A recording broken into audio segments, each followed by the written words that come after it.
High, আমি রুমা। আর আজ আমি তোমাদের সাথে তোমাদের মোস্ট রিকোয়েস্টেড রেসিপি সিডস এর লাড্ডু শেয়ার করব। তো চলো আজকের ভিডিওটা স্টার্ট করা যাক। সিডস এর লাড্ডু বানানোর জন্য আমাদের সবার প্রথমে প্রয়োজন সিডস। তো আমি সব রকম সিডস আমি Amazon থেকে অর্ডার করে নিয়েছি আর সবকটাই 100 গ্রাম করে রয়েছে তোমাদের যাতে বুঝতে সুবিধা হয় পরিমাণটা তাই।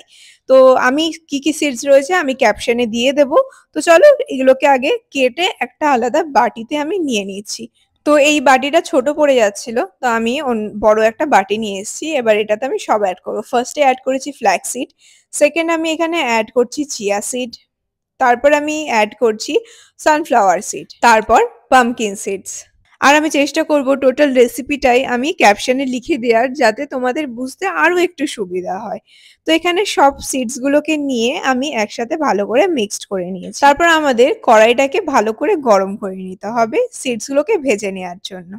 তো কড়াইটা গরম হতে হতে আমি এখানে খেজুরগুলোকেও আলাদা বাটিতে নিয়ে নিয়েছি। আর সাথে আমি খেজুরের বীজগুলোকেও ছাড়িয়ে নেব। তো কড়াই গরম হয়ে গেলে আমি মিক্স সিডস গুলো কড়াই দিয়ে দেব। এবার আস্তে আস্তে সব আমি ভাজতে থাকবো। আর ওদিকে যতক্ষণ আমার সিডস গুলো ভাজা হচ্ছে আমি ততক্ষণ একটু গরম জল করে নেব। কেন খেজুরগুলোকে আমি একটুখানি গরম জলে সোক করতে বসাবো। লাস্ট টাইম আমার একটা ভুল হয়ে গেছিল যে খেজুরগুলো আমার ভালো করে পেস্ট হয়নি। তো এবার আমি তার জন্য একটু গরম জল দিয়ে আমি সোক করে নেব যাতে ভালো করে পেস্ট হয়ে যায় আর আমার লাড্ডুটা বানাতেও সুবিধা হয়। তো কিছুক্ষণ এই গরম জলে আমি সোক করতে রেখে দেব। তো এদিকেও আমার সিডস গুলো ভাজা হয়ে গেছে। তো এটাকে আমি এখন ঠান্ডা করতে রেখে দেব। পাশেই যে খেজুরটাকে আমি একটু গরম জলে সোক করতে রেখে দিয়েছিলাম সেটাকে আমি একটা ছোট্ট মিক্সার গ্রাইন্ডারের বাটিতে নিয়ে ভালো করে পেস্ট করে নেব। তো ঠিক এইভাবে পেস্টটা করে নেব। তো খেজুর আমাদের লাড্ডুটাকে মিষ্টি করতে হেল্প করবে। তো চলো বানিয়ে নিই। এবার আমি বসাবো কড়াই গরম করতে। কড়াইয়ে দেব আমি একদম অল্প সামান্য ঘি। ঘিতে আমি দিয়ে দেব এই খেজুরের পেস্টটা দিয়ে একটুখানি ভাজা ভাজা করে আমি এটাকে ঠান্ডা হতে দেবো। তারপর আমি যে সিডস গুলোকে ঠান্ডা হতে রেখেছিলাম তো সেটা ঠান্ডা হয়ে গেলে আমি ভালো করে গুঁড়ো করে এই খেজুরের মিক্সটার মধ্যে আমি দিয়ে দেব। তারপরে একটু ভেজে নিয়ে ঠিক এরকম হলে পরে আমি এবার বানিয়ে নেব আমার লাড্ডুগুলো।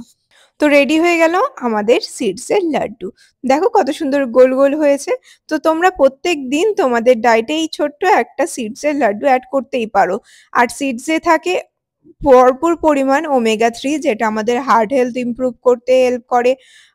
গুড ফ্যাট আছে আরো অনেক বেনিফিটস রয়েছে সেটার জন্য আমি পরে আলাদা করে ভিডিও বানাবো। তো চলো বাই, দেখা হচ্ছে নেক্সট কোনো ভিডিওতে। আর এই রেসিপিটা তোমাদের কেমন লাগলো আমায় অবশ্যই জানিও। আর তোমরা অবশ্যই ট্রাই করো আর আমাকে কমেন্ট করো।